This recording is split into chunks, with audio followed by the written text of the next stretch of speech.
Since the infancy stages of my YouTube channel, I've always reviewed visual novels. But up until today, those titles have all been otome games, mainly centering around pursuing a romantic relationship with one of the main suitors. Now, while I wholeheartedly love that genre with every fiber of my being, I realize that they are not the sole genre in visual novels. And it's about time that I checked out what other visual novels have to offer. And that is why I'm happy to take a look at Fiction Factory Games' newest release, Arcade Spirits: The New Challengers.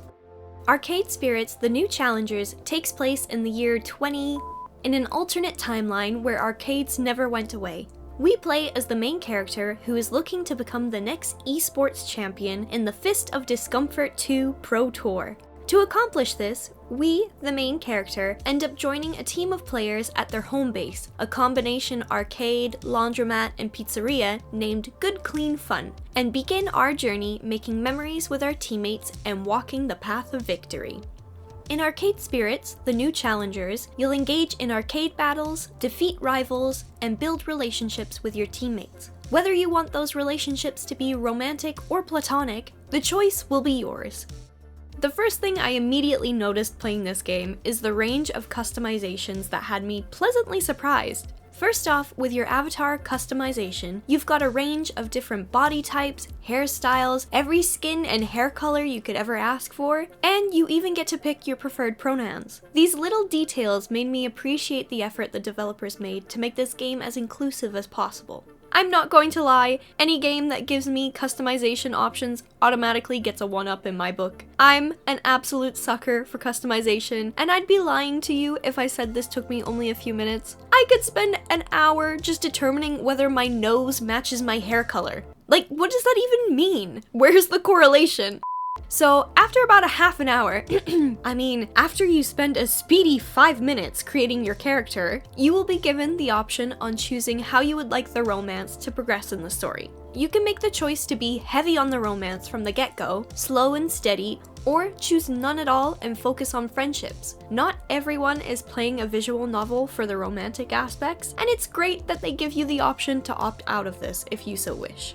As the story progresses, you'll engage in arcade mini-battles with opponents, and these were so fun to play. Now, while I personally enjoyed these mini-games as a change of scenery in the game, you'll be given the option to skip future battles if you'd like to just continue with the story. This option will be available once you complete your first arcade battle early on in the game. Along with competing in tournaments, you'll spend time with your teammates, learning about their goals, aspirations, and why they've joined Good Clean Fun. Which brings me to my next point. I love the characters in this game. From quirky to friendly to straight up sadistic. Each teammate has such a distinct personality, and because of this difference, it was hilarious seeing them interact with one another. It almost felt like you were bringing a band of misfits together, and watching the journey you and your team go on together was such a fun ride. At the beginning of the game, you'll be introduced to your rival, and you'll get to decide whether you two have a frenemy relationship or a cutthroat rivalry. And as someone who prefers a good, healthy competition rather than ruthlessly talking smack, letting me make that decision was a plus for me. Psst, did I mention that you also get to customize your rival? So there goes another half an hour for me, just picking what color I wanted his hat to be. Personally, my favorite characters are Grace and Loxley. Loxley is a fun character, and I love his ye olde English banter.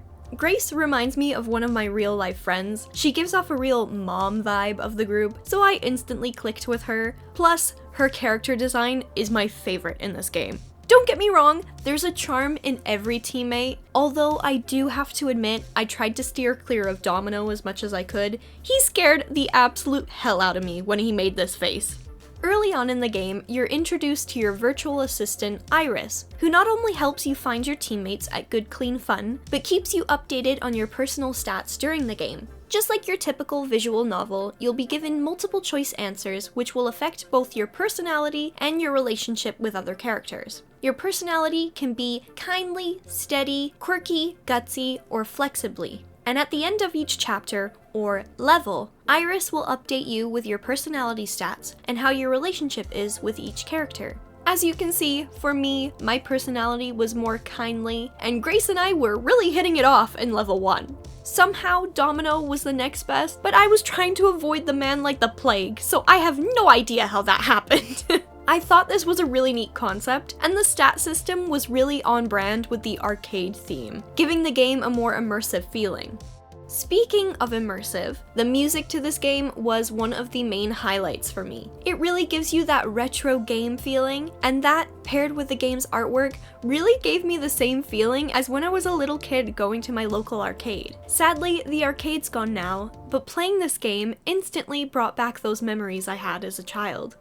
This game does include partial voice acting, and while it's not my preferred full voice acting, I did enjoy what I heard from the characters. All of the voice actors were great. They captured their characters' personalities really well, and what lines they did voice really brought the character to life. I know for a fact I would have enjoyed this game a whole lot less if they didn't have any voices at all.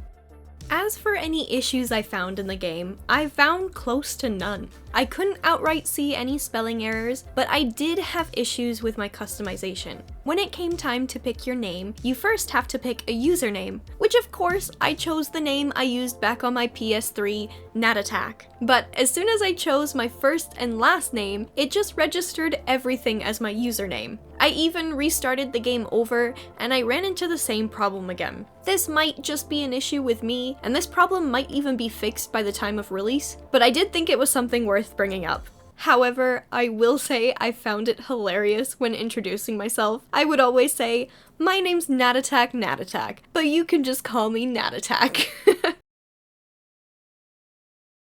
Despite that one issue I had, I consider that to be minuscule. It didn't ruin or hinder my gameplay experience in the slightest, so don't let that be a deciding factor on whether to purchase this game or not. All in all, I think this title is a wonderful game for visual novel lovers and beginners looking to dive into the genre. Although this title is sometimes referred to as a romantic comedy, I actually preferred just focusing on building friendships in the game. So while yes, it can be a romantic visual novel, I would describe it more as a comedic visual novel with romantic elements. So if you're not a fan of romantic visual novels, please don't let this discourage you from playing the game, because it has so much more to offer than just a love tale. This game will be released on Steam, Nintendo Switch, PlayStation 4, 5, Xbox One, and Series X on May 27th. And you can play the demo right now on Steam, so do check it out if it's piqued your interest in the slightest. I'm happy to have played this game, and I truly believe that if you're looking for a fun, beginner-friendly gaming visual novel, then Arcade Spirits: The New Challenger is a charming title that fits the bill. Hey everyone! I hope you enjoyed this video reviewing a new visual novel. I honestly had such a fun time playing this game. It was almost like a breath of fresh air from my usual otome games. And now that I've played a non-otome visual novel, I think I might start looking at more of them, because this game has definitely made me wonder what else is out there to play. If you enjoyed this video, I would really appreciate it if you gave it a like, and if you would like to stick around and see more from me, then please feel free to subscribe. I hope you guys are having a wonderful week, you guys are staying safe, and I will talk to you all very soon. Bye!